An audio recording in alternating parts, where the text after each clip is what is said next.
Hello, and welcome back to another episode of TCF Sport, Episode 4, The Casual Fans, Season 24-25. Indeed. On this episode, we're going to be discussing our love of all things German and why famous Scottish people can't keep their ambassador roles. But before we get into that, I'm Steve, and I'm joined by the founder, brainchild, and creator of this fantastic podcast that Dad loves listening to. And James, don't forget and James. Brother James. Mr. Hanslander, how you doing? Oh! You got the reference. I did get the reference. There we go. I noticed how you weren't that comfortable looking at the camera there, were you? Little girls, no. Fair enough. Don't like it. I am very, very well, thanks. Yourself? I'm good. It's because I had several different versions of that running in my head. And I was like, if I'm looking at the camera, I'll be like, I'm looking at the camera, I'm looking at the camera. And what am I trying to say? How you been, all right? Yeah, not too bad at all. It's been a nice little break. I mean, I didn't watch a great deal of the England games or international football in general. I never really do unless it's major tournaments. But, I mean, the bigger news in the last couple of weeks or the last week has been off the pitch with Tuchel. All I know, looking ahead to the World Cup, is I'm going to be in spoons in my lederhosen. Get in there. I'm joking. Are you Inga from Sweden? Please help me with my rucksack. But you're wearing lederhosen. Yeah, from Sweden, yeah. That was a great film, that one. I can't believe you got that reference. But yeah. I know Trading Places. Trading Places is my favourite Christmas film. The amount of times I have watched that with Mum and Dad. Lionel from the African Education Conference. With his boot polish on, where you can still see the white of his neck. Like, they obviously didn't have that much money for the movie, did they? No. But yeah. No. Yeah. Anyway, the casual film fans back in back with a vengeance. Yeah, I mean, we might as well get straight into old Tommy Tuchel because it feels like that is the big story. So probably is this week, isn't it? What do you make of the appointment? Mixed, really. Because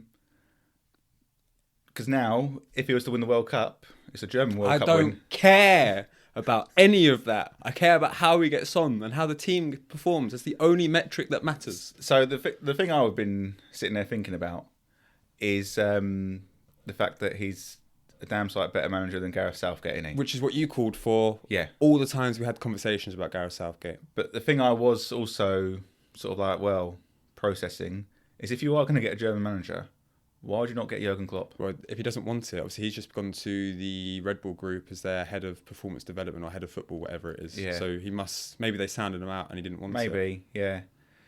It does feel like it's a little bit rushed. I mean, you could wait till the end of the season and go for Pep, or do they think Pep's not going to do it because they know something about the charges? Crystal ball, maybe, and all that. Maybe they sounded him out, bearing in mind his contract is up at the end of the season. Potentially.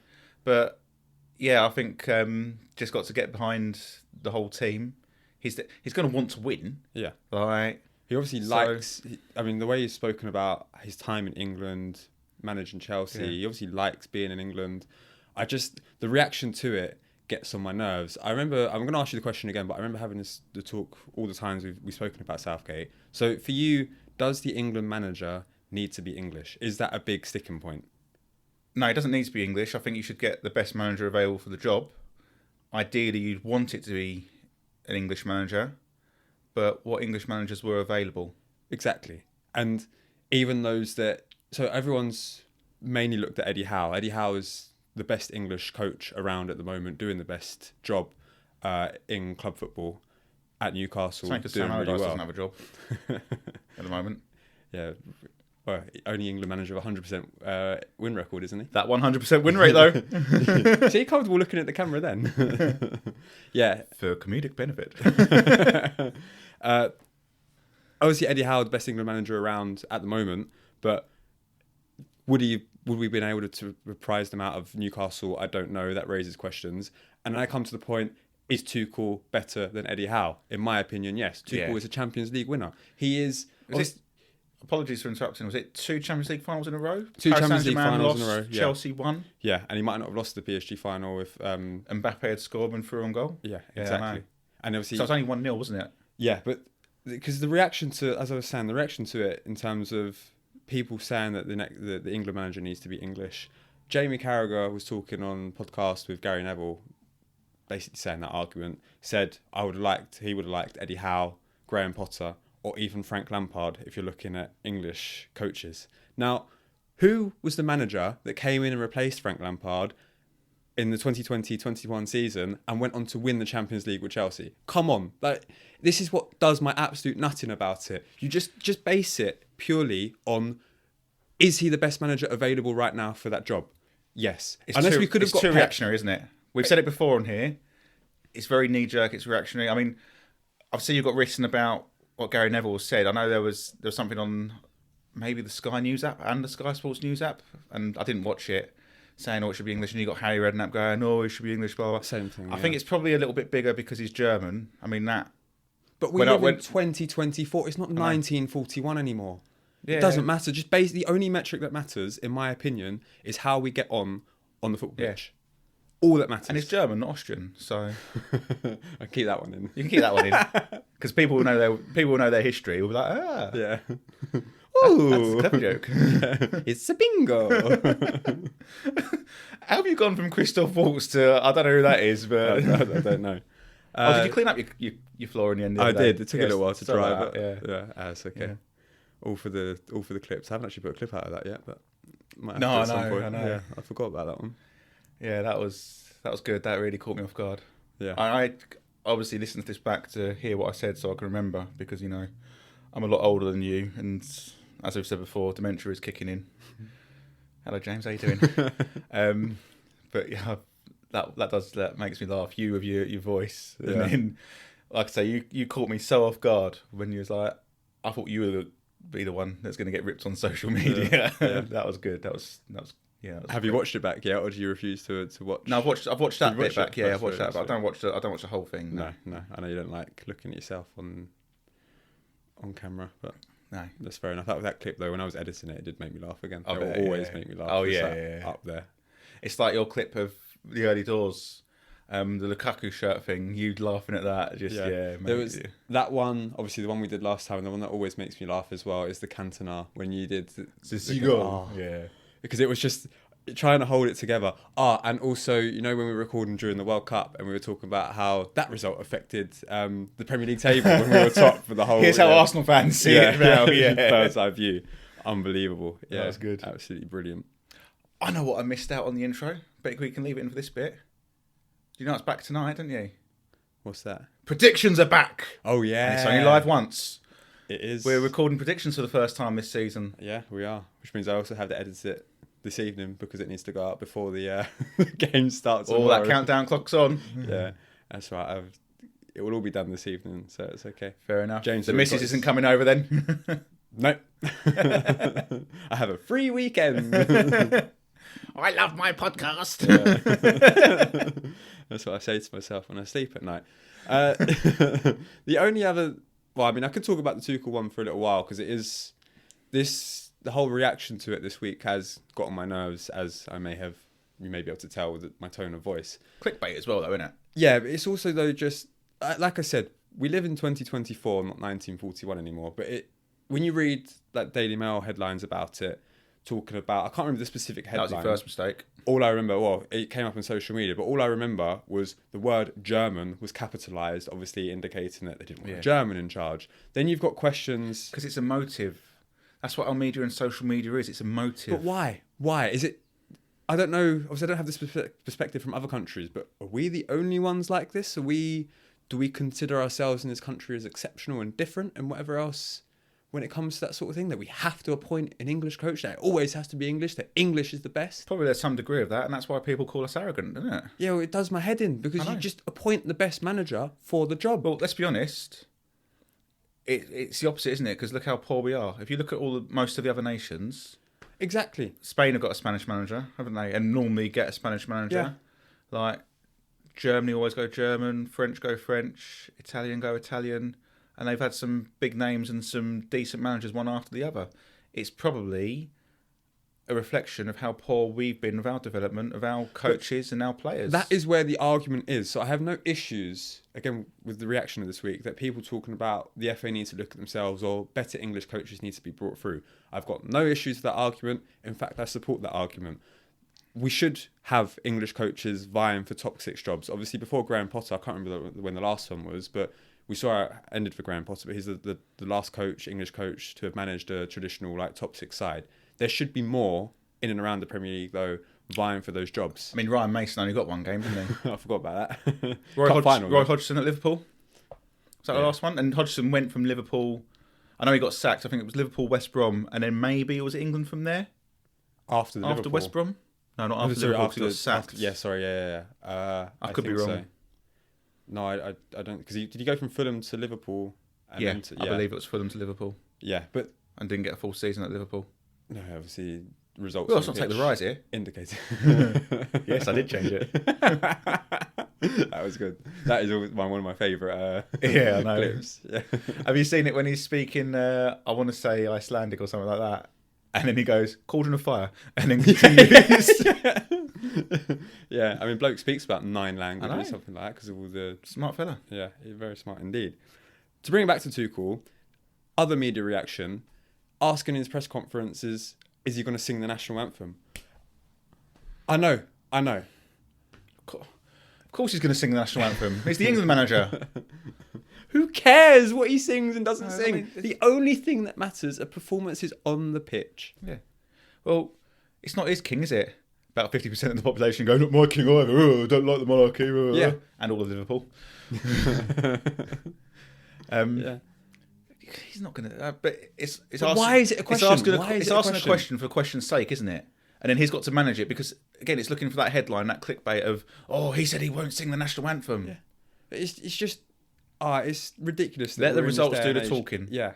And the performances. You know that if he doesn't get off to a good start, or if results and performances are a bit suspect, at least initially, the media are going to absolutely hound him. I mean, they've hounded English coaches over the years. The one that springs to mind is Graham Taylor. I know, again, results and performances weren't the best, but I remember listening to a podcast in which a journalist was talking about how they ultimately decided, after a certain number of results hadn't gone England's way, they went, right, we're going to get him out. Who are you to decide that? Just report on what happens. Report on what happens. That is all you need to do. That's the thing, isn't it, with some of these sports journalists? Yes, you're a professional journalist, but other than the fact that you go and watch football and all that sort of thing, how much involvement do you do? Well, I play 6-a-side with the other Daily Mail a lot. Yeah. And God help their rivals if they get into top gear. Good insight. And like Henry Winter, I saw something I think it was on... It must have been Twitter or X. And again, when they sort of post it on the Sky Sports News app. Mm. And it was basically saying, the war ended 79 years ago. Like, it's a great appointment, blah, blah, blah. And just like, okay, like, this, what are we talking about here? Mm. I mean, we pretty much covered everything that I wanted to cover. Again, to summarise, I wish it would be based purely on football. As you mentioned, obviously, Henry Winter saying that the war was 79 years ago, whatever else. Yeah. Just base it purely on football, please. That is all that matters. And even then, football is not even an important thing in the context of other things going on in the world. But how Tuchel is perceived and how he does in this job, just base it on results only. Yeah. We know it's not going to happen, though. That's just what frustrates me. And that's just what I wanted to get off my chest. Don't get me wrong. I'm not sitting here saying I'm happy about a German national being the England team national manager. I couldn't care less. Well, that's the difference in generations, I think, as well.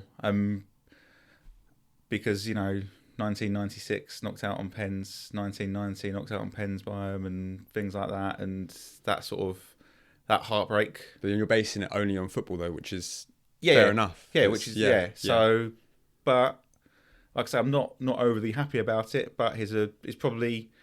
How many other top-class managers who are available out there to get the job? Is he the best manager available? I'd argue right now. Or I suppose if you're saying Klopp is higher. Oh, yeah, sorry, of course. Yeah. But who else is available at the moment? Gareth Southgate's available. I know we tried that. I can't think off the top of my head. All I know is the bloke has won the Champions League and he beat Pep Guardiola in the final. Yeah. He's perfectly qualified for the job. Yeah, but Pep overthought that. I know. He didn't play Aguero. And I don't think he played Rodri. He played Gundogan in the holding role. Yeah. Yeah, but like you say, just judge him on results. Give him a bit of time, judge him on results. Yeah. I think England losing to Greece really helped out, though. Yeah, well, one of the questions I was going to ask is, do you think Lee Carsley would have got the job if he hadn't lost to Greece? I don't know, but I didn't really want him to get the job, I'm not going to lie. No, or he's Doesn't sing the national anthem. it's because he's Irish. Yeah, I mean, he's done really good things for the under-21s, but it comes down to just... That's where Southgate came from. It's like sometimes you got to. What was it? Was it Einstein said you can't solve your problems with the same thinking that got you there? Or it's the definition Something of along those lines. The definition of insanity is doing the same thing over and over again and expecting different results. Doing the same thing twice and expecting a different result. Yeah. No. So. And he's done good things with the under-21s, so if he wants to go back to the under-21s, then fair enough. If he wants to go elsewhere, then let him go elsewhere. Even his squad, I think I was discussing it with Dad, unless I imagined it, but like picking Solanke, and it's like, I know he scored 2 goals, but there are 2 tap-ins. Solanke isn't on great form, and he's in the squad, and you're just like, in the squad, Bill, in the squad. You haven't seen that film? I haven't seen that film. That's Mean Machine and Vinnie Jones. Oh no, I've seen parts of the film, but I haven't seen... It's Danny Dyer, and he's like, can I play in the team? It's like, you can be in the squad, Bill. Yeah. Spoiler alert, he scores the winning goal. Yeah, Vinnie Jones sets him up. Yeah. And old Jason Statham's in goal, and he is the monk. Yeah, the monk. What goes on inside his head? It's the winger who's like, oh, and he evades him again. If only he'd done that on the night he got caught. Brilliant. Anyway, let's move on to Sir Alex Ferguson before we talk about some of the current Premier League clubs. Have you seen the news this week that INEOS have decided to end his £2 million annual payment for his role as a Manchester United global ambassador and club director? Yeah, I saw the news. The most surprising thing about that for me was that he was still on the payroll, getting £2 million a year. Like, he surely doesn't need the money. Well, the Glazers said that they were happy to pay that in the past when obviously it was them in ownership of the club only. Because of the amount of money that Sir Alex Ferguson brought into the club when he was United manager in terms of all the things that they won and building the United brand. Yeah. But INEOS have come in and as part of their cost-cutting, it's purely like a cost-cutting decision, which has received mixed reaction because some people have made the argument that £2 million to a club the size of United is absolute nothing. Other people have said that he shouldn't really be involved in any decision-making processes at the club at all. Now, that one I don't actually know if he is, but that's the thing that's more pressing and more of a question to me of how much of an influence does he still have at United. The funniest thing you said there is like the Glazers were happy to pay him the £2 million because of the brand he built, and now he's not getting paid because the Glazers have slowly knocked down that brand. Yeah. I know it's not their decision. Maybe they're hiding behind INEOS a little bit, but I mean, he can still be an ambassador if he wants to. He doesn't need the money, but I don't know what an ambassador does. Michael Richards is Man City ambassador, isn't he? Yeah, and he's doing all his punditry stuff and will criticise City when he needs to criticise. Yeah, I know. I mean, what does an ambassador do? I think it's more put it in the comments. Attending, yeah, exactly that. I think it's more attending certain events globally and whatever else. But because the more pressing issue, as I said, and the question that I think, or that I did want to ask is, do you think he should still be, Sir Alex Ferguson should still be involved at United in a decision-making capacity? No, likewise. He was pictured at the, that meeting that took place over the international break. There's like 6 hours in London or whatever it was, and part of it was to discuss Ten Hag's future. Sir Alex Ferguson attended. I don't know exactly how much influence he still has. It's difficult to say, but going back 10 years, he was influential, or he was part of the decision-making process to get rid of David Moyes. He was obviously also part of the decision-making process to bring David Moyes in. But he says he never recommended Moyes to come in as well. I read somewhere. Really? Yeah. And to go back to your question about should he be making decisions, when I say no, he shouldn't, I mean about the manager. No, likewise. He's not impartial. Other decisions around the club, well, then you should go to him because he's been there, done it. But as far as the managerial side of things are concerned, and the playing side, well, I suppose is it hypocritical to say about the playing side? Because all right, it's moved on, but was he shrewd? Like he had some good signings, he had some bad signings as well, like Mark Bosnich, Massimo Taibbi. Veron, United fans, was he a good signing or not? Diego Forlan. No, Fulham wasn't the worst signing in the world. No, but if you're chucking Bebe, okay, you want me to chuck another one? Did he sign Kleberson? Yeah, he's a World Cup winner though. Yeah. Mr. Ali McCoist. Yeah. Laurent Blanc instead of Yap Stam. That's one of the ones that he's always talks about. He got rid of Stam too early. He got rid of Stam because of the autobiography though, wasn't it? Or partially. Did he?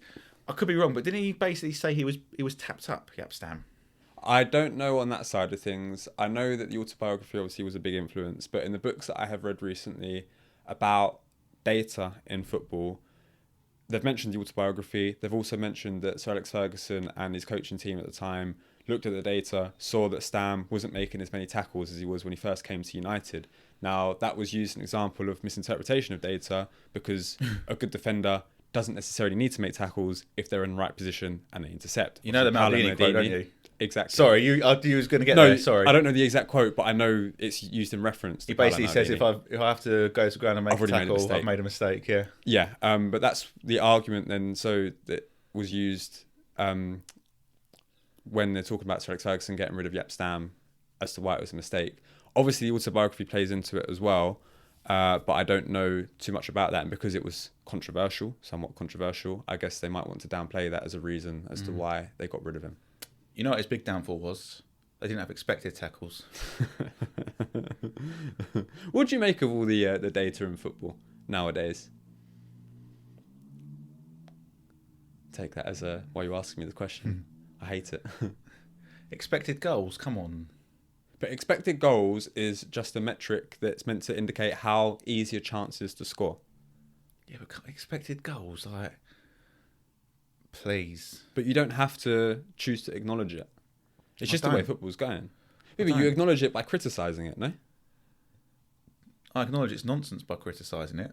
I disagree that it's nonsense. But it depends how much you... Okay, so to quote someone who's far more intelligent than definitely me, the only data or stat that matters is that one in that top left-hand corner. Yeah, I don't disagree with that, but it's just the way that football is going. And again, you can say that expected goals is partially common sense because also you can see with your own eye whether a chance should be scored or not, how big a chance is, how small a chance is based on the proximity to the goal and the angle and all that. But that's all it is. It's do you know how they do the expected goals? How? So, don't quote me because someone at work told me, but it's like they map it out, and apparently it's where you are at a certain time and how good the chance was or something, and whether you should be scoring or not. I think that's the very layman sort of side of it. Yeah. In the comments, we go, "That's not how it's done, Steve. You know nothing." Well, no, I've seen a picture of the basically, obviously, the final third, and they've marked out like each square as to. That's what I mean by mapping it out. Obviously, not the whole pitch. No, but the percentage. So if you're by the corner flag, for example, you've got like Martinez has a goal kick and boots it, goes in, expected goal. Like. You've got like a 0.001% chance of scoring if you're by the corner flag. If you're in the middle of the goal on the 6-yard line. Was it? No, Douglas Luiz.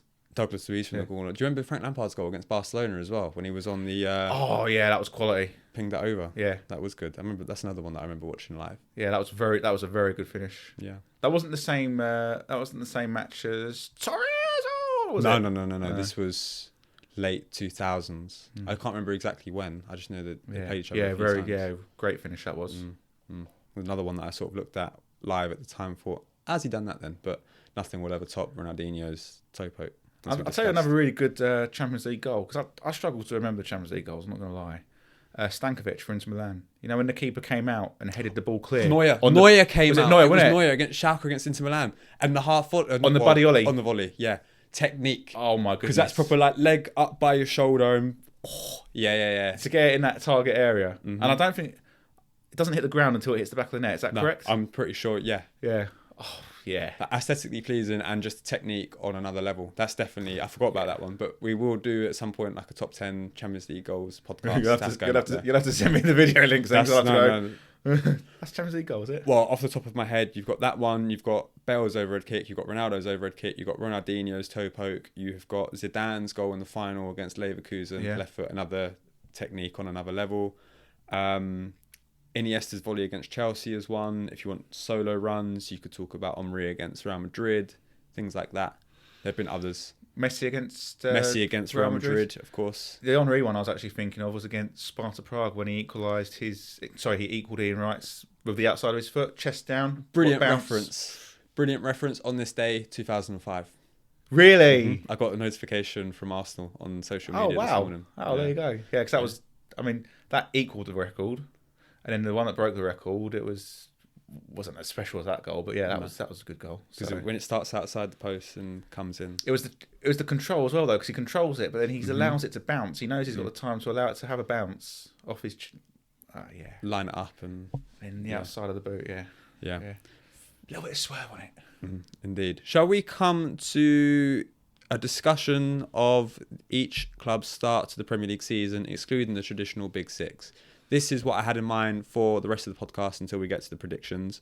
Not a discussion in too much detail, but because we seem to talk about a lot of the Big Six, in Arsenal, Arsenal especially in most TCAF podcasts. I just wanted to get your thoughts and a word on how each of the club outside of the so-called Big Six has started the Premier League season. Nah. I'll be doing it on my own then. And that's the end of tonight's podcast. No, absolutely. There's one thing I want to mention though, that we've obviously got the predictions as well, but you know what else we haven't done so far this season, or what you haven't done? What's that? Your favourite food, Krispy Kreme. My donut of the week. Yeah, there's definitely been a couple. Yeah, not that I can think of. You got any off the top of your head, or? It'd be in my book, but I'm not going to flick through now. But yeah, definitely need to. Obviously, not every week or every recording, but definitely need to bring that back. Yeah, because obviously when we were doing it before, because we were recording after each match week, and we were breaking down the 10 games in each game week. It made it a lot easier to do it because how we're recording. I mean, I do have one really. The Wolves goalkeeper Johnston against Brentford. Yeah, right. But he had made numerous other saves already in that game. Yeah, but I think he was at fault for about 2 of those goals. There was another header straight at him. You're picking out Johnston again. I am picking him up because last time I spoke about it, and I was like, oh, maybe I was a bit harsh about the Liverpool one, but there was another header in this one where it went straight at him, and I think I was at 1-0. Yeah, and even the first goal, I mean, this would probably be a lot harsher. Maybe Sarr would have saved it, but for the 5th goal, he's kicked it out to a Brentford player. And then the 5th goal was and then he's sort of flapped it a little bit, and he's like, we're coming up to match week 8, aren't we? Yeah. So it'll be interesting to see what Gary does. Well, I think it's more likely that Gary O'Neill gets sacked, new manager comes in and puts Jose Sarr back in goal. If you're talking about that situation. I know. You said that would be a shame for Mr. O'Neill. Yeah, but it's not just the start to this season; it's also how they ended last season. That seems to be Wolves, isn't it? Do you remember the Spanish manager? Was it Portuguese? They're Portuguese 2 in a row, isn't it? Yeah. Nuno Espirito Santo and then Bruno Lage. Yeah, Bruno Lage, where they was on. They did really well. They was on holiday, weren't they? Yeah. Before the season finished, and then started poor, then got rid of him. Yeah. Same sort of thing. Yeah. Yeah. I wonder who I'll go for. Lopetegui? Moisey? Well, Lopetegui didn't... Moises, you never know. Good shout. Lopetegui left because transfer issues, money issues. Yeah. They couldn't bring players in that he wanted to. And then obviously Gary O'Neill was appointed 2 days before the season started and had a really good season last year. He forgot it wasn't Real Madrid, didn't he? He did. Right, discussion of each club's start to the Premier League season, excluding the traditional Big Six. Aston Villa as the highest club in the Premier League outside of traditional Big Six. What have you made of them so far this season? Pretty good. Indeed, yeah. Both in Premier League and Champions League. Yeah, well, the Bayern Munich win. Massive. I mean, they got battered, but... Scored, won, kept a clean sheet. That most important stat. Exactly. One of the top left. Yeah. And Martinez had a good goal in game. Had a good game in goal. Van Dijk over there. Van Dijk. Yeah, it's like when your grandparents go, how you doing, Ben, James, Steve, Mike? Keep going. Yeah, I know, right? Although their last game was a bit boring, wasn't it? Did you see the highlights? Well, I did watch the highlights because obviously you watching it live. I came up to... Yeah, I'm not going to get that 90 minutes back. Do a clip. No, but the game that you should have watched that day was obviously Brighton against Tottenham live. Yeah, I know. I went home. Yeah. So no, I've got stuff to do. Sorry. Should have done the stuff, then come around for that game. Yeah. I feel like though because that United game came off the back of the win against Bayern, wasn't it? Yeah, so they'd have been tired, and that also came off the back of a 3-3 for United, having been 2-0 up away at Porto. Of course, yeah. Because I think in the previous podcast we'd said about 2 negative results, and he's gone. Yeah. A draw seen as negative results? Obviously not, because he's still there. The manner of the draws. Porto was definitely negative. Villa. Oh yeah, when you're 2-0 up. Yeah, I mean, it kind of just shows how far United have fallen, though. That they've gone away to Villa, kept a clean sheet, and some people are talking about it as positive in the sense of Villa are a better team. didn't lose the game. Yeah. Others are going, but you Manchester United, you should be winning or going out to win every single game. I mean, Villa is a hard place to go. We were celebrating when we won there, weren't we? Yeah. So you got to. We lost twice there last season. Sorry to interrupt. No, it's fine. You got to give credit where credit's due. But like you say, if you're talking about historically, you're Man United. You should be going there, and the minimum you should be expecting is a draw, isn't it? Yeah, indeed. The only thing with Villa, the only thing that I wanted to say, obviously, brilliant start to the season, both Premier League and Champions League. But as just mentioned, the draw against United came off the back against the win against Bayern Munich. It does feel like the more Champions League games they play, you'll see a bit of a come down at the weekend, and it's just about if they can sustain some form in the Premier League. But brilliant form so far. Which I think we might have said we did earlier when episodes. we started. That feels like that's going to be the issue for them. Yeah, but that's natural. But if they're still around this sort of position towards the end of the season, depending on how far they progress in the Champions League, be a good season for them. Very good season indeed.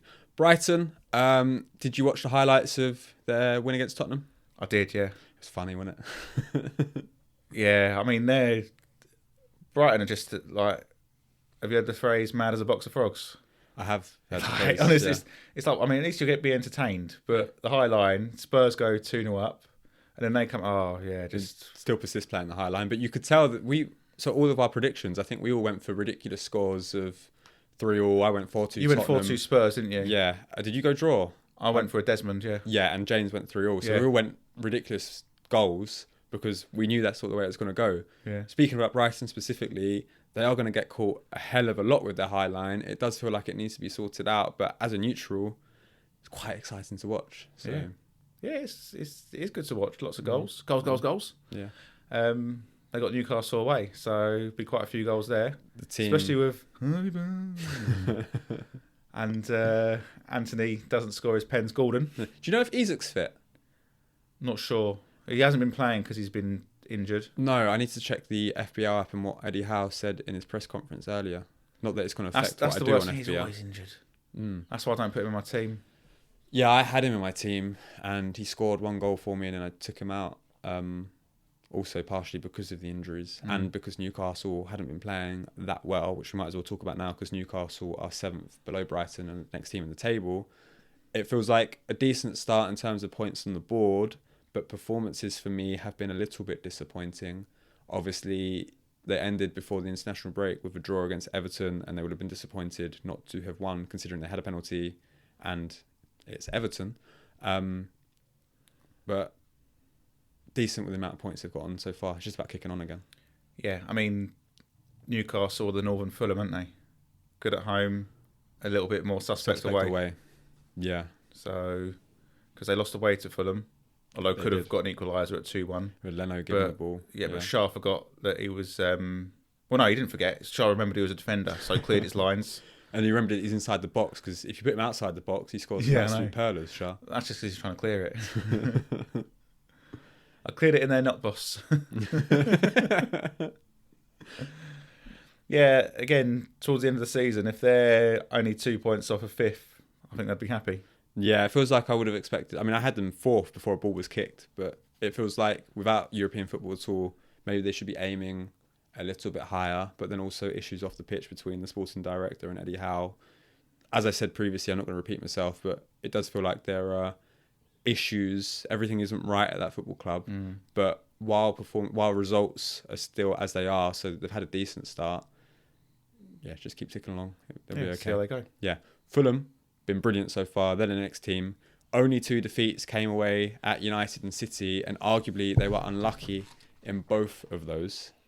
I would disagree with the City one. That was unlucky. They need to buy a player who can put his shooting boots on. Oh, Adam Traore. Yeah. But he had 3 chances. 3 chances. Yeah, I know. That's the only reason why I say they're unlucky, though, because... Thrice! Yeah, thrice indeed. Yeah. I remember you and Dad talking about it because I hadn't watched the highlights at the time. The one in the first half where he goes through 1-on-1, and then there's another one in the second half. I think it's what you call his third chance when he's going through 1-on-1. But one chance at 1-0, one chance at... Was it 2-1? 2-1. I think maybe a chance at 1-0 as well, because he had 2 in the first half and then 1 in the second half. Oh yeah, just you can forgive 1, can't you? But 3. I know. There'll be a tough game for anyone this season, though. Fulham, they're solid. Yeah. And I did want to say the Jimenez assist against City. You know, the back heel to. Oh yeah. If we did ticker-boos for assists, that would be a ticker-boo. That'd be a ticker-boo. Yeah. Ticker-boo. Yeah, I'd forgotten about it, but now you mention it. Lovely. Because I have seen it. I've rewound it just to watch it again. Yeah, I was like, oh, that's quality. Lovely. Like the vision of it. Yeah. Like just to do it. Yeah. Mustard. Yeah. Absolutely beautiful. Yeah. Nottingham Forest. No win at home yet. Their wins came away at Southampton and Liverpool. And they're Just only the easy teams then. Yeah. Hey, you what? And their only loss came at home against Fulham. It does feel like, though, it's been a decent start, especially because we had them bottom 3 before the ball was kicked. Their summer transfer business especially has been pretty good. Obviously, James Ward-Prowse, they signed on loan, which is a good sign-in.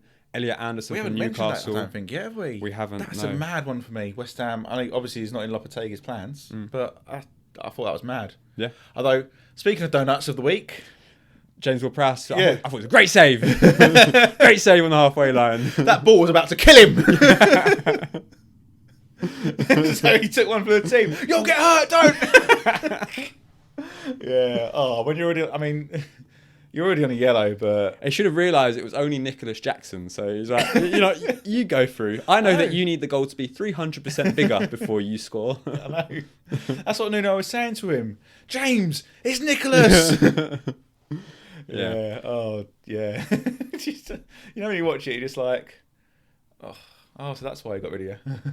Yeah, I mean, good signing though for Forest. Yeah, I think so. Likewise, Elliot Anderson from Newcastle. I mean, Newcastle were really disappointed to let him go, but had to because of PSR rules. Milenkovic has come in at the back. They look solid. They just need to turn a few of their draws into wins. Yeah. Chris Wood is still playing and scoring somehow. Don't really know how, but while he's scoring, you guess you sort of just go. He's definitely made play. some sort of deal with the devil, hasn't he? Like, but do you see how he moans at his other players though? Even on the pitch, like. There's times where you see the highlights and he's always moaning. Like there was that game last season when he came out and like, oh yeah, we've got to defend better, blah blah blah. It's like, mate, you got to put your chances away. You had chances when it was like, I want to say they lost a 2-0 lead. I could be wrong. Is this against Luton by any chance? Potentially. Yeah, and the amount of chances he had. He scored 1 or 2 goals. Yeah, he did. But the amount of chances and should have had a hat trick. Yeah. And then he's moaning about not seeing the game out. It's like, oh please, come on. Yeah. Come on. Kind of like know your level though, really, innit? But one of those things. Yeah, I don't like the way he moans at all the other players, or seemingly moans at all the other players. Like, you're not Cristiano, mate. Yeah, they should be okay this season though, based on the start that they've had. They've got a decent squad. And yeah, so far. Yeah. Yeah, I mean they've surprised me. Because I thought they would get relegated based on how it gone to the back end of last season under Nuno, but. They've got good players. You got Elanga and Hudson-Odoi on both wings, and they're no mugs. No.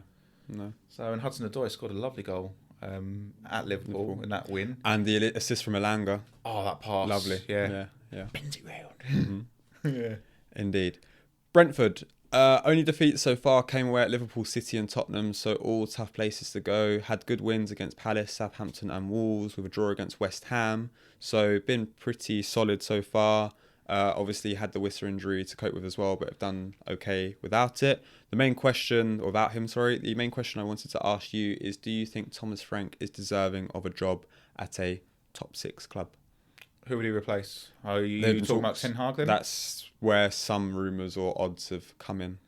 I mean, the Man United job at the moment is a bit like a poison chalice, isn't it? Just this, not as bad as like Newcastle, where you say there's stuff going on in the boardroom now. But there's things off the pitch where it hasn't been right probably since Ferguson left. And they're only trying to put things right now with INEOS coming in, which is going to take time. As much as they've made the appointments now, it's going to take time for things to bed in and new structures. Your next manager needs to be part of that equation, doesn't he? Or she. But it needs to be part of that equation of everything that's going on off the field. For the harmony and everything on the field, they need to be part of the decision-making process. Yeah. I don't think he should be at a top 6 club yet, but what do I know? No. Obviously, he's doing a really good job at Brentford. Can't knock the job that he's doing. Yeah, but looking at that, where you say all defeats came away at Liverpool, City and Tottenham, like drew of West Ham, the Palace win, refereeing decision. They could have been 1-0 down. And Southampton and Wolves, you should be beating them. No, I know. So this weekend will be... I might have to change my prediction. This weekend will be a big test considering how it's... We always say it's such a poor United at the moment. Yeah. So, yeah, I don't know. No, if we're talking about other potential top 6 clubs, the one that has been earmarked in the past is maybe Tottenham. That was before Postecoglou got appointed. Obviously not saying anything about Postecoglou and his current status at that team, but I think he'd do all right at Tottenham if years down the line it came to it. Potentially, but I don't think I'd replace Postecoglou with him at the moment. No, it's not bad. No, you wouldn't. I'm not making that argument. No, I know you're making that argument. Even if you, because if they say Spurs were to sack him, because I know like obviously the Brighton loss, and he was fuming with them, wasn't he? Like he came out and said that's the worst half of football I've ever experienced as a manager. We saw him on the pitch at the end as well, like looking crestfallen. He just stood in the centre of the pitch, like he wanted to cry or something. He was living so that's as well. What Spursy is. Yeah. I don't know. Brentford are going to be almost like a yo-yo in the Premier League from mid-table up and down bit, I think. I certainly thought they'd struggle. I know the season's only just got under the way pretty much. It's still only 7 games in. Very early on. Let's see where they are on the table. Yeah, I thought... the title race is on. It's when they do it after that one game. It's I know. Oh, please. I know. I thought they'd struggle a little bit more so far, Brentford, but they've done all right. And when they get Wissa back as well, yeah, they're comfortable mid-table, it seems, at the end of the season. West Ham, again, wins against Palace and Ipswich, draws against Fulham and Brentford, and defeats all at home against Villa, City and Chelsea. Do you think Lopetegui should be getting more out of the squad that he has? I think it'd be too knee-jerk to say yes, because they need time to gel properly. I know he had a pre-season with them, didn't he? He did have pre-season with them, yeah. Yeah, but it still takes time to gel, find your best team, find your style. If by the end of January, February, they're still real hit and miss, then the answer would be yes. At the moment, still needs a little bit more time. We've got no more international breaks, have we now? November. There's one, so we've got another... Oh, one in November. It always falls around the weekend of my birthday or on my birthday. Oh. Yeah. It's just boring, isn't it? Like, do it at the very end of the season so we're not depressed about the fact that the football's over. That's what Monsieur Wenger's idea is, to compress it all into international block at the end of the season, which is one that I do agree with. Yeah.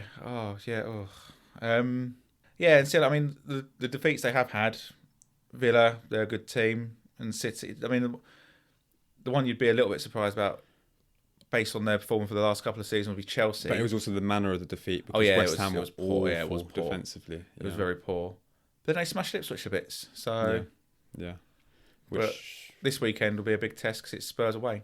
Yeah, and I think they're going to get absolutely battered, which will come to... And if they do, then that will suggest that there are issues there. It's a manner of performances to me that it does make me think that he should be getting a bit more out of the squad that he's got. I completely understand that they've signed quite a few players, a lot of good players, at least on paper, and it is therefore going to take them time to bed in. But when you're losing the way they did at Chelsea, Fulham, I think, should have beaten them. It was only for a last-minute Danny Ings equaliser. Danny Mings. That's another slip. Mings! Dad's going to be listening. Emperor Ming. Flash. You'd know it from Ted. Yeah, I do. Anyway, let's just move swiftly on. I made my point. Just quickly, though. Yeah. I think they're playing the wrong goalkeeper. I'm not 100% on Areola. Because of the mistakes so far this season. Yeah. He's been making mistakes. Bring Fabianski back in. Yeah. Bring back Fab. Last season, I would have said Areola deserves to start, and he did, and he had a fairly decent season. But some of the goals that he's been conceding so far this season has not been good. Got to touch the old Pickfords, isn't he? Yeah, got cat flap wrists. Yeah. Not tiny arms, just cat flap wrists. Not T-Rex arms, no. Bournemouth, I don't really have too much to say on Bournemouth. Obviously, wins against Everton and Southampton. The win against Everton after being 2-0 down for the vast majority of the game. 2-0 down with 3 minutes to go. Yeah, so a good win. Draws against Forest and Newcastle, the latter of which I said they're unlucky. About the handball, obviously you at the time said you thought it was handball, but can go either way. Oh yeah, from the corner. Yeah, strictly speaking, in the laws of the game, then yeah, it was handball. Yeah, and defeats against Chelsea, Liverpool and Leicester. Chelsea and Leicester especially, they were unlucky with. It's just... Yeah, the Leicester one was... I mean, Leicester got their goal, but it's still the style of play, though. Like, and sorry to harp on about Man United, but this is what I'm talking about, the difference. Like, I look at Bournemouth and they lose, but I look at how they played, I'm like, they'll be okay. There's a clear identity. I look at Man United and they win, and I'm like, they're not okay. Yeah, like, and long may it continue. You hater. And what? See, people, I was sitting and reflecting on this. People say that, I hate United, but that who's the best player in the Premier League? Goalkeeper, left back, central midfielder. Yeah. 3 of the players I picked were United players, and they have been the most successful team in the Premier League. So, yeah. And if I were to ask you the best manager to have ever managed in the Premier League, who would you go with?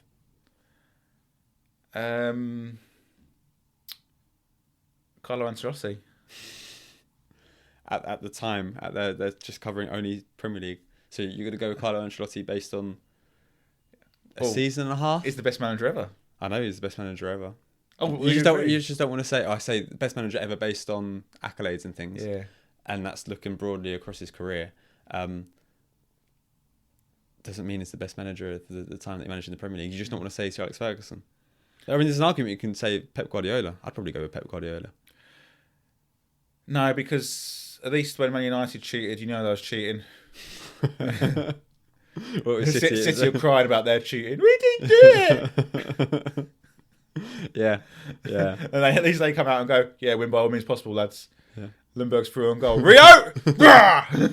Gary Neville kicking Reyes to absolute I saw some bits more, and pieces. some more of that on YouTube. Like, it was already on a yellow with another one of his fouls. And how that bloke can sit there with a straight face and talk about yellow and red cards, like a bit like Graham Souness at the time. Yeah. Like, that's an assault. No, I know. Really, Graham? Yeah, but it's like even at the time. A bit like Roy Keane, like when he did Hunger with Haaland. Get my giggle out before drinking. We've spoken in the last few episodes about that game specifically in terms of United and how they approached it. But even listen to some of the commentators. So when Rooney went down, straight away the commentators, I think it was Andy Graham commentary, it's a penalty, it's a Stonewall penalty. And then looking back on the replay, it's like they didn't want to admit that there was no contact. Yeah. Well, the other mad thing with that, Ben, is, like I say, I only saw this again the other day, but all those fouls on the Arsenal players, like literally taking out Reyes and all that sort of thing, going in, and he might be given free kicks and not even booking them, but he doesn't get touched, and he's, again, so quick. No. It'll come out one day that it was corrupt. It will do. I'm convinced of it. I might long be dead, but it will come out. Yeah. I was like, you bitter Arsenal fans. We haven't. The funniest thing about this is we haven't even got to United yet, have we?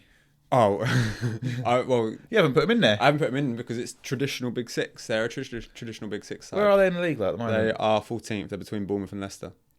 Oh yeah, there isn't a 14th. Sorry, I left the gap. Oh no, we should talk about them though. Well, they're next. We finish with Bournemouth. I know we went on a tangent again. No, but I would echo your points. I think they've been unlucky in some games, but there is a clear identity.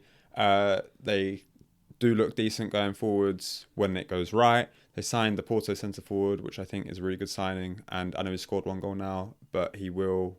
I think, watching him play against Arsenal last season, he gave Saliba and Gabriel some problems. So I think he will prove to be a good signing in the long term, and comfortable mid-table for them. Yeah, absolutely. Yeah. The only one thing I'm not sure about the keeper situation, loaning out Neto and bringing in Kepa. Yeah. But see how it transpires across the whole season. Yeah. Anyway, you wanted to talk about United? Just a little bit, because they were saying only the point where they've gone on Sky Sports, it's like, it's the worst start to a Premier League season for Man United ever. And they were on 8 points. And then they showed his first 2 seasons, and they were both 9 points at this stage. Was his first season like his first season was 9. This one was 9. I'm sure on the image, the graphic they put up, it was 9 both times. Because when I was watching it, I said to Dad, "Well, I was only a point better off the last 2 seasons." I know nothing's changed then, has it? Last season was definitely 9, because that's what it was compared to when I know what you're talking about, the comparison. Yeah. But yeah, nothing has changed. Yeah, so nothing's changed then. And he's been there a full 2 seasons. Yeah. Have you seen The Incredibles? Yeah. You know the race at the end that Dash runs in? Basically, what we want Ten Hag to do, we want Ten Hag to be like Dash. We want him to do just well enough each week that he stays in a job.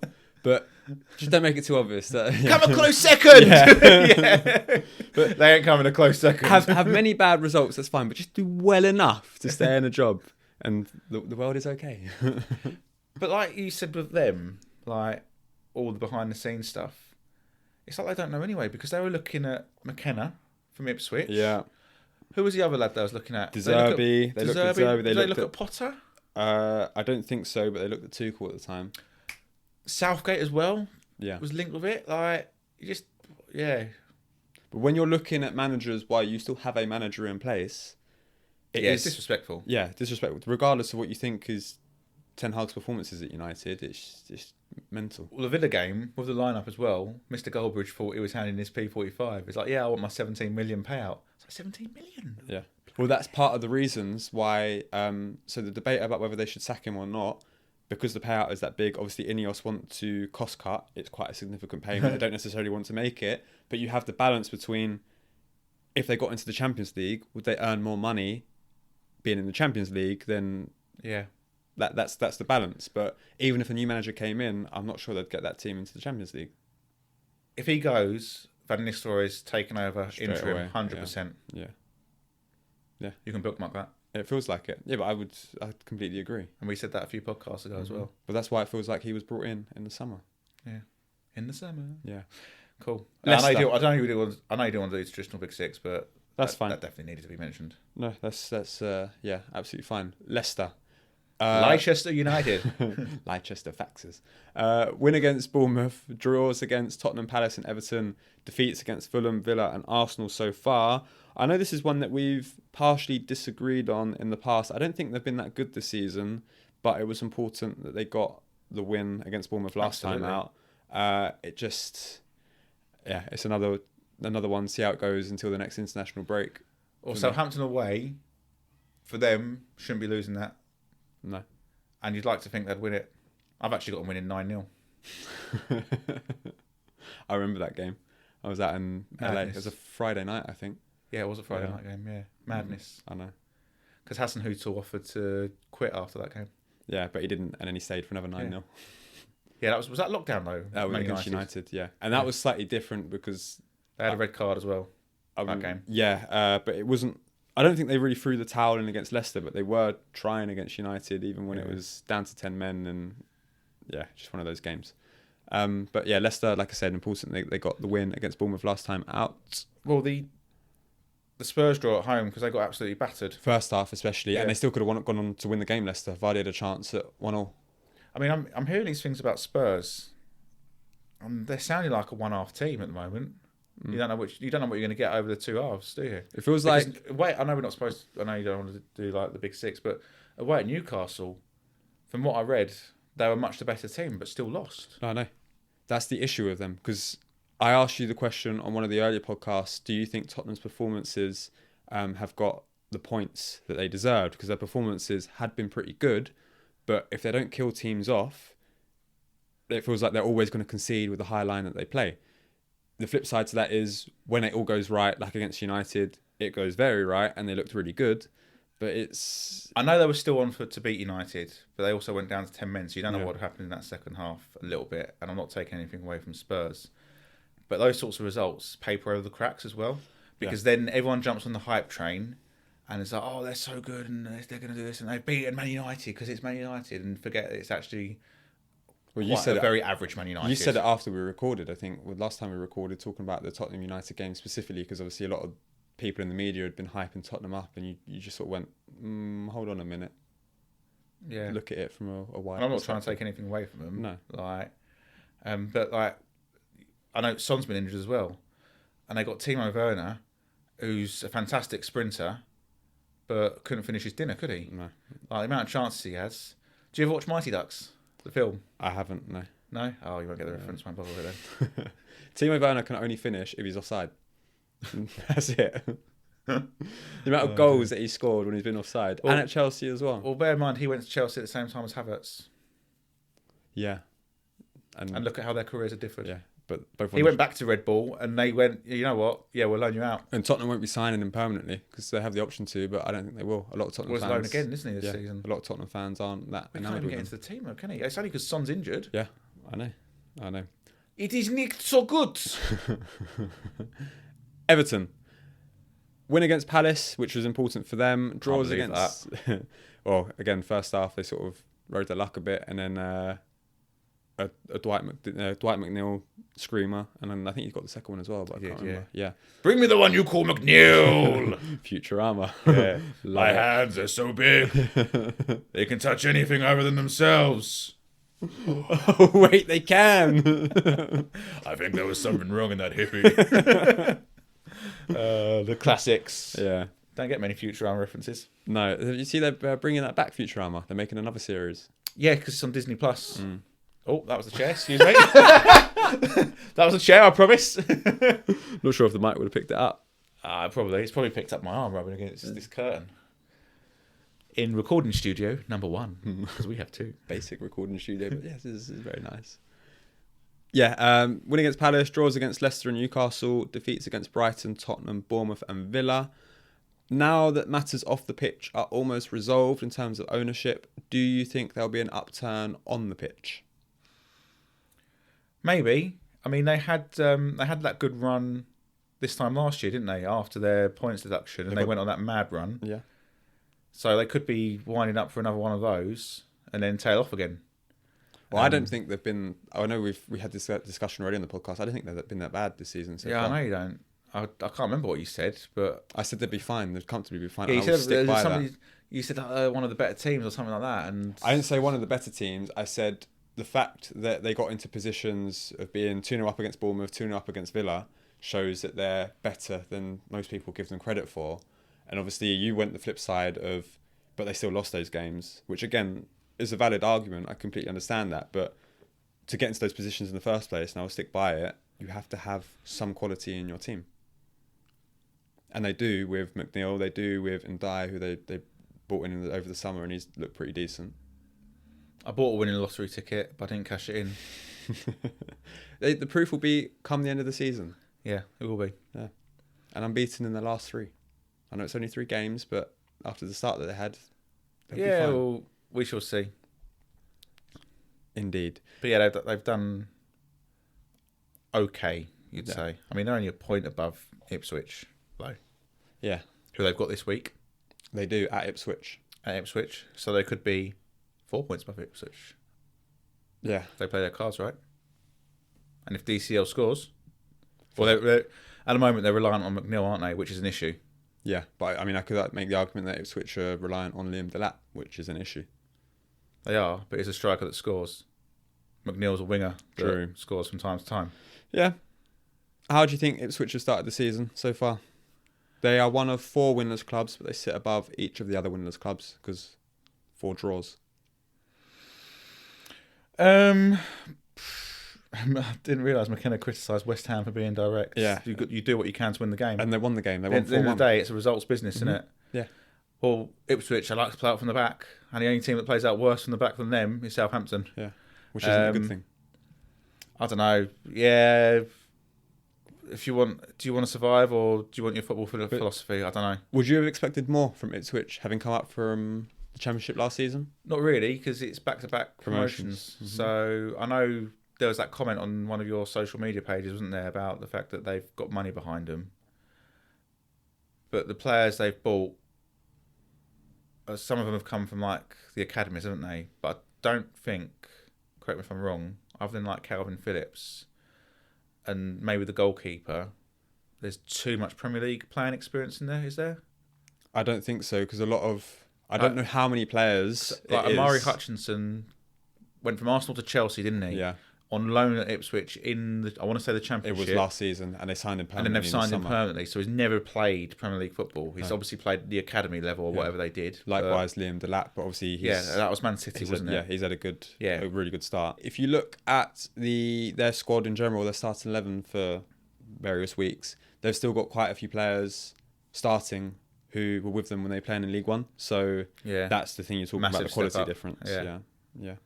So it's been an okay start, but they would obviously have liked to have won at least one game, especially some of the positions that they've been in the game so far this season. Well, go 1-0 up against City and then just go, actually, no, we made a mistake. Sorry, we don't want to be... We don't want to sorry.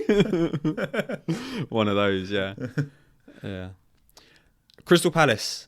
Yes. Draws against Chelsea, Leicester and United, defeats against Brentford, West Ham, Everton and Liverpool. So I've got 2 specific questions on them. First, for you, do you think Nketiah should be starting ahead of Mateta? Well, if he isn't starting ahead of Mateta, what have you bought him for? Would you start them both together, though?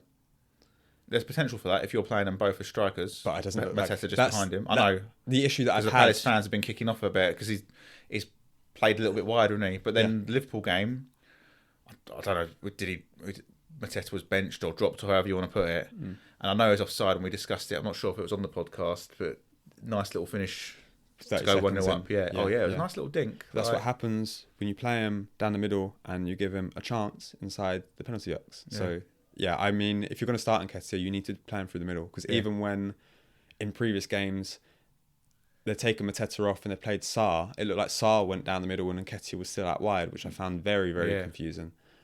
He's been a bit underwhelming as well, Sarr, yeah. I know he's not starting, but he's... He had a chance against Liverpool that Alisson made a good save. Eze needs to start finishing his chances as well. Is it a confidence thing? I don't really understand what that is. I don't know. Is it a confidence thing or is it I've played for England now, I'm better than you? So, but if you go like that, the big clubs won't come in for you if you don't perform. Because the chances that he's had against Liverpool, like you said, he had a couple against United as well. It feels like there's no conviction in finishes, which makes me think that has to be a confidence thing, especially when you compare it to the start of the season. I know it was unfairly ruled out with the free kick against Brentford, really good. The goal against Chelsea that he scored from the edge of the area was whipped into the corner, which again said about him that somebody playing with confidence. Now it must have like dwindled a little bit because the chances that it's missed. Yeah, it smacks of somebody with a lack of confidence. Yeah. Do you think Glasner has credit in the bank considering how Palace ended last season, or is he already under pressure? No, I think I like that phrase, credit in the bank. That's good. I think he'll be all right, but coming around Christmas time, if they're still struggling, not picking up many results, then he'll be looking over his shoulder. Yeah. Because Palace have always been one to act quite quickly and ruthlessly. It's just so bizarre, isn't it? Like the way they ended the season so well. Yeah. And I mean, I know they've been a little bit unlucky, but the home game against West Ham would never have had them losing that. No. The home game against Leicester, in which they were 2-0 down. I know they came back to draw 2-2, but to go 2-0 down was but then they go away to Chelsea and draw 1-1. I know. Like, and that after Chelsea had just smashed Wolves, didn't they? 6-2. Yeah. So and then you sort of think, okay, well then they're going to kick on. But with some of these teams, you really don't know what you get. It's like a box of worms, isn't it? Just don't know what you're going to get. No, it's strange. Box of worms, tin of worms. I don't know. Box of chocolates. Can of worms. Yeah, it's like Forrest Mum's. It's like Forrest Gump's mum's box of chocolates, isn't it? Yeah. Last 2 clubs, Southampton. Picked up 1 point in a draw against Ipswich, which they conceded right at the end, so was still quite a frustrating result. And that was a little bit unlucky because it took a deflection, didn't it? It did. On its way through. Right, top bins. Otherwise it'd have been a ticker, maybe. Yeah. Defeats against Newcastle, Forest, Brentford, United, Bournemouth and Arsenal, though, it feels like the writing's on the wall for them already this season. Bye. Yeah. You know who they should get in? I just realised. If they sack Russell Martin, who they should be appointing? Nathan Jones. Best manager in Europe at one point. It is. I don't even know what he's doing now. Is he managing somewhere? I think Barcelona want him. Why didn't Bayern Munich go for him if he was available? Better than Vinny. Yeah, all I got to say on Southampton. So let's move swiftly on to Wolves. Poor old Rambo. The Stripes don't like you, mate. But why go there? I mean, I understand the argument of, yes, it's the team that he supports, and yes, he wants to play first team football, but... Oh, he's a Southampton supporter, He's a Southampton supporter, okay. Yeah, because he was at the playoff final supporting them in the summer when they beat Leeds. Fair enough. It feels like you could have even if you have to spend another season on the bench as understudy at Arsenal, you could get a move to a solid Premier League club next summer. Who knows? I mean, if he's that much of a fan, he'll stay with them to try and come back up, won't he? Depends on salary situations and whatever else. If they have to take a pay cut, if they need him to leave, if they need money in. I don't know. Wolves, I mean, we've already covered them quite extensively before we started. He's a goalkeeper. Yeah. Sorry, is it Seth or Sam? Sam. Sorry, Sam. Yeah, fair enough. Then on that note, let's move on to... I've got nothing more to say. Oh, fair enough. We spoke about it at the start. Conceded 21 goals in 8 games, part of which was obviously Sam Johnson, others... The big problem for them is their kit. Too many kits clash with the gold kit. So they probably need a 4th kit. But not City's 4th kit. What is that? Oh, that's been the best-selling kit for City, I think. Is it? According to what I read the other day, yeah. Designed specifically by Noel Gallagher. Yeah? I thought it looked right in the images until I saw it being worn and I saw that it has like bits of yellow and pink on it or shaded into it. Strange. Very strange. Yeah. Maybe he's got young children and he's gone, colour that in. Who knows? It's not a cagoule. Do you think we'll wear our 3rd kit against Bournemouth this weekend? We best wear our 3rd kit. Hang on. Potentially, yeah. We won't be able to wear the black one, will we? No, because obviously they've got black stripes. And then... the red one clashes with red stripes. Yeah, but then they say it's quite a large bit of white, isn't it? Down the sides with the shorts. Oh yeah, no, but it's the red clashes. So, yeah. So it should be the Sully kit. Oh, it'd be like the 2022-23 season when we were playing all in pink. The vibes in the summer. That's all you heard for 30 minutes. Good old Scott Parker in charge at Bournemouth. Yeah. Captain Parker. I forgot about that. That coat that cost about $2,000. The cardigan. Yeah. Before we move on to table of results, $2,000 for a bloody jumper. Something ridiculous. Yeah. I don't care how much you get paid. I know. I mean, he's obviously not paid for that. I'm assuming it's been. I know, but I mean, I'm not expecting you, if you're a multi-millionaire, to go and shop at Primark. Other shops are available. But come on, $2,000 for a cardi, please. 3 most likely teams to go down based on performances and results so far. Who do you think? If you're basing it on performances and results, then it's going to be Wolves, Southampton, and Ipswich, isn't it? Yeah, because Palace, I think, have been a little bit unlucky at points, and it will come good for them eventually. I would agree. Shock. Besides, I'd throw Leicester into the mix, but I think they'd, again, based on results and performances so far, just about have enough. Yeah. I still think Wolves are going to get out of it, though. I hope they do. Yeah. Which means it will be Southampton, Leicester and Ipswich. The same 3 clubs that came up. I still think Everton will get caught. I know you said, which I disagree with. So we're disagreeing again. Well, yeah, but it'll be sod's law, wouldn't it? They've just about managed to hang on the last 2, maybe 3 seasons. Yeah.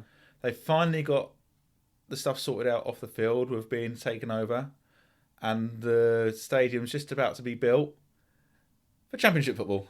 Yeah. Yeah. Who knows? We'll see, innit?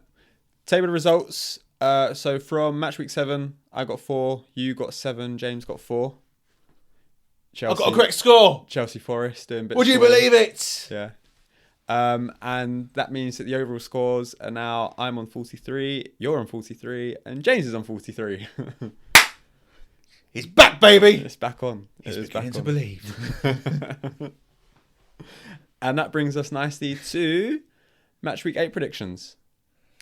Are you wanting to go first, or do you want me to go first? How do you want to do it? I will read them to you, and you can give yours if you want. Do you want me to give mine? You give yours, and then do you want me to read James's, or are we not? No, we include James's. Yeah, include James's. That's absolutely fine. Yeah. Yeah. Okay. So Tottenham against West Ham. I've gone 2-1 Spurs. I'm gonna go 4-0 Tottenham. James has gone 3-1 Spurs. I should give the wrong prediction, shouldn't I? I should give the opposite to everything. And he'll be like, no, that's not okay. 3-0 West Ham, but if we said it on the podcast, it happens. You should be here. You should be here. You reap what you say. I'm too far away. Fulham against Villa. Fulham against Villa. I've gone for a Desmond. I've gone 1-0. Oh, James has gone James has gone as well. 2-2 as well. I didn't see that. Yeah. I didn't look at his predictions. But even then, just stick to what your gut says. Oh, my gut's wrong so often.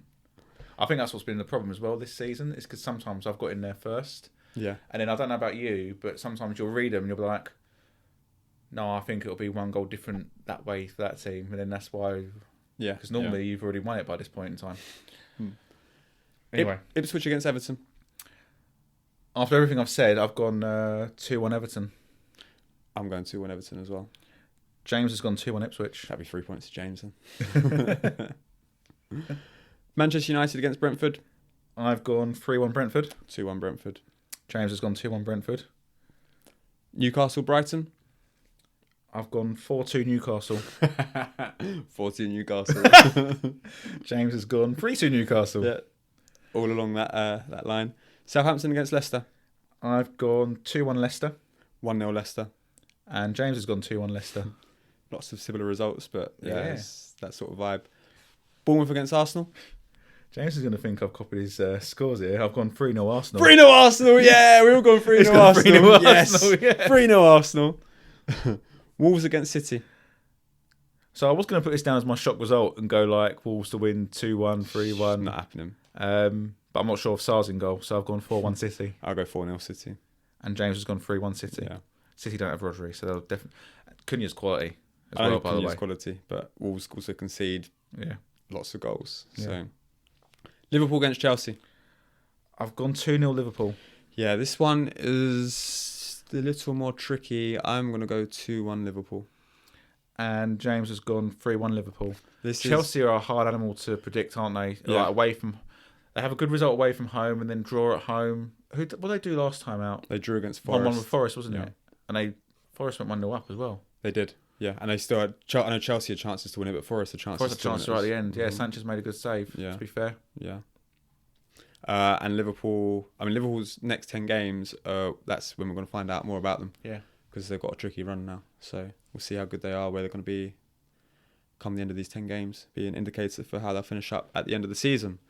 Forest against Crystal Palace. I've actually gone Palace to win 2-1. I'm going to go 1-1. James has gone Forest 2-1. So a few... So that one's the only different one. So that'll be the... only different one for all three of us. For all three of us, yeah. There are some slight... Ipswich, Everton, we've both gone opposite to James. And then the other ones, I think we were all basically the same in terms of results and some scores as well. Doesn't bode well for the overall scores. That means it remains nice and tight. So, Any more indication on a forfeit? no, it's probably something that we need to talk about in our group chat and think about more. But I'm quite open to doing anything. I know we obviously still need to do the other two, which we will do. Yeah. And I know I keep saying that, but we genuinely will do them at some point. But in terms of the forfeit for this season, I'm quite open. Because it's obviously going to be two of us doing a forfeit. I was thinking we could do, you do the wall sit. The what? The wall sit. Wall sit. Where you sit against the wall. So like I'm sitting on the chair, you sit against the wall. Yeah. Do that, and the winner keeps piling up weight plates on them to see who can manage the most and the longest, and then I mean, it's a great suggestion with dodgy knees. Yeah, why are you doing that unto yourself? No, it is water. That was just one thing I was thinking in my head. No, that's a good shout. Sitting there thinking. Yeah. And then what does the loser of the wall sit out of the two that are doing it then have to do another forfeit? No. No, he does not. Yeah, I'll tell you, the loser of the wall sit then has to buy everyone a coffee or hot chocolate or something like that afterwards. Yeah. Or a protein shake.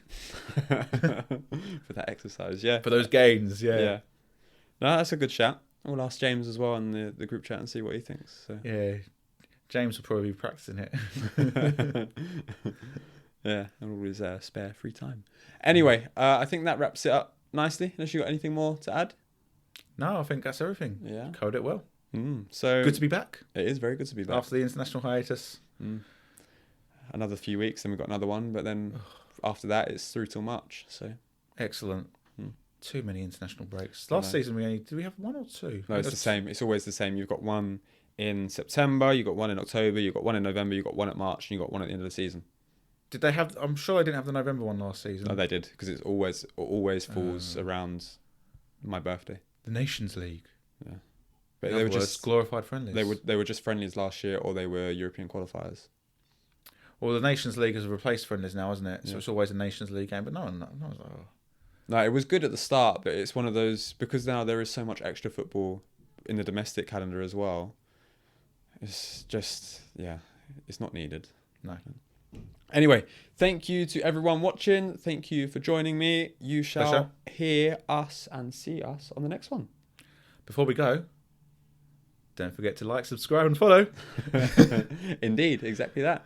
You need to plug it. I know. I'm plugging his. I mean, I need to start plugging podcast. it. I need to plug it Yeah. at the start, really, as opposed to at the end. But yeah, we'll do Maybe, that next yeah. time. Yeah. you also maybe need to just do a clip. I know. I will do. I like your itinerary. Yeah, yeah.